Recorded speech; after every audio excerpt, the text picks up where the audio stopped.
So, over the last 7 months, I've been working with someone I responded to on Craigslist.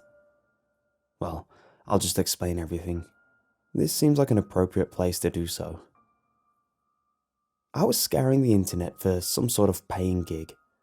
I didn't really care what. Then, I came across a post on Craigslist. I had just refreshed the page, and there it was. Someone was looking for a person to come by and feed their pets. I assumed they were going out of town or something, so I contacted them and left my number through email. I got a response immediately in the form of a phone call. The caller was a man who explained to me that he was moving out of town and his parents had cats they wanted fed daily. I gave the man my name so he could run me through a cursory background check, and in about 20 minutes, I was hired. I went then the next morning to get all the instructions and whatnot, and met the man I'd spoken to on the phone. His name was Ben.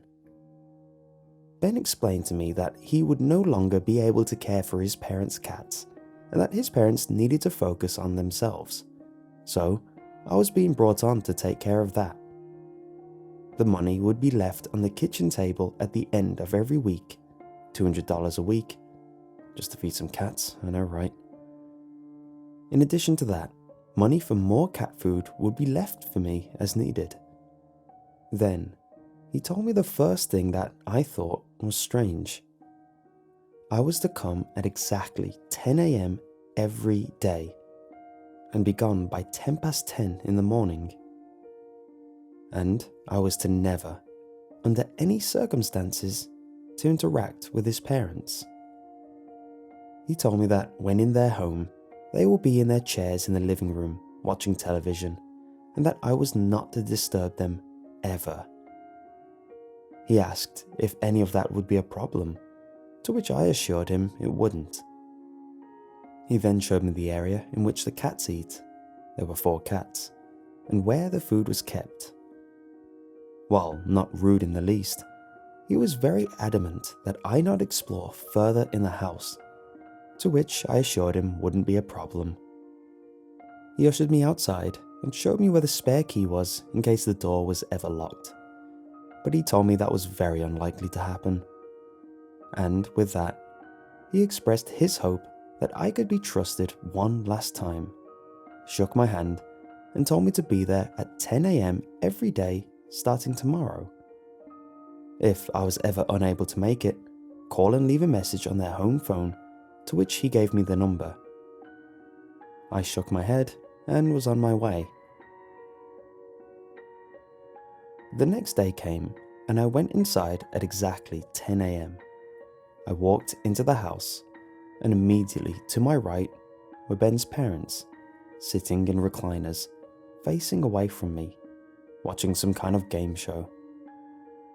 I announced my presence, which they ignored, and made my way to the kitchen. I filled the cat's bowls and left. This exact scenario played out countless times over the next few months. 10 a.m., unreturned hello, feed the cats, leave. On Fridays, I would pick up the small stack of $20 bills from the kitchen table. It was the easiest job I ever had. Then came the inevitable day. One day, I was running late. I got to the house at 10:08. I entered and apologized to Ben's parents for being late, to which I once again got no response. They just kept sitting in their chairs, watching their game show. I went to the kitchen and fed the cats. I looked at my phone, which read 10:11, and walked down the hall towards the front door. When I reached the living room, I jumped and gasped out of shock. Ben's parents were now standing in the dark behind their chairs, completely still, staring directly at me. I apologized for running late and got out of there. Though unnerved, I went back the next day on time and everything was fine. A few more months went by of nothing strange, and then came the last day I was there. I got there at 10:03, but wasn't worried because I knew I could be out before 10 past 10. The problem came when I was in the kitchen and I heard someone whisper the words, "Help me." It startled me and I jumped, looking around for the source of the cry for help. I saw no one around, but I heard it again, and then a third time. I began looking around before realizing I was running behind. I looked at my phone and it was 10 past 10. My heart sank into my stomach when I looked down the hallway and saw Ben's parents for the first time in the light. They were grossly emaciated and pale, looking completely malnourished. They were essentially walking skeletons. I apologized for taking so long and said I'd be on my way. But they just stood there, blocking the way to the front door. I said I would take the back door, which was located in the kitchen. But when I went to open it, it required a key to open from the inside. It was at this point that true panic set in. I looked behind me, and the parents were now about half a foot away from the entrance to the kitchen, and I had nowhere else to go except what I presumed was the door to the pantry. They had blank stares across their faces, and their eyes looked as if the life had left them a long time ago. In a last-ditch effort, I went to the door that I thought was the pantry, and found it led to a staircase leading into a basement, with, of course, no light. As soon as I opened the door, there was a horrid stench that washed over the otherwise clean air I was standing in. I carefully went down the stairs and looked for a window, but they were all nailed shut. I happened to look back up the stairs, and the parents were now standing next to each other at the top of the stairs. It was truly horrifying. I pulled out my phone and called 911, not knowing what else to do. And when I explained my situation, they said they would send a car out immediately and to stay on the phone while they connected me to the unit en route. I ran into the dark basement using my phone as a light. It didn't provide too much illumination since I was in the middle of a call, but it was just enough. There were racks of junk that lined the basement, separating it into almost aisles. I went down to check if any of the windows were possibly loose. Then I turned around and shined the light in front of me, and I was inches away from the parents' lifeless-looking faces. I let out a scream and ran in the other direction and tripped over something, sending my phone flying from my hand.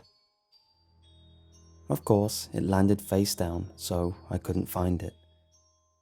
I ran back up the stairs and into the kitchen, looking back and seeing the parents standing at the bottom of the stairs with slight grins on their faces.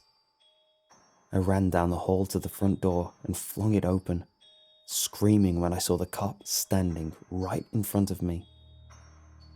He asked if I was the one that called as I pushed past him to get outside, and told him I was. I looked in the window and saw the parents sitting in their chairs, watching their game show. I explained that these crazy old people had trapped me in their house and were chasing me around. The cop went in to talk to the parents and look around while I sat in the cop car. He came back out about 5 minutes later and asked if I was sure someone was chasing me. I said yes.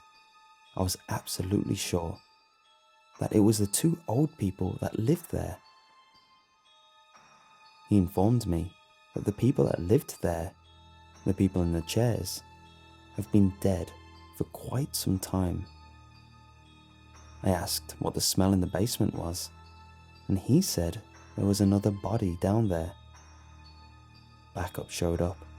I gave them my statement and explained how I'd been coming there every day for months and months to feed the cats. I told them to call Ben, the homeowner's son. I gave them the number and it was disconnected. I found out a few days later that the body in the basement was Ben. What I don't get is who has been paying me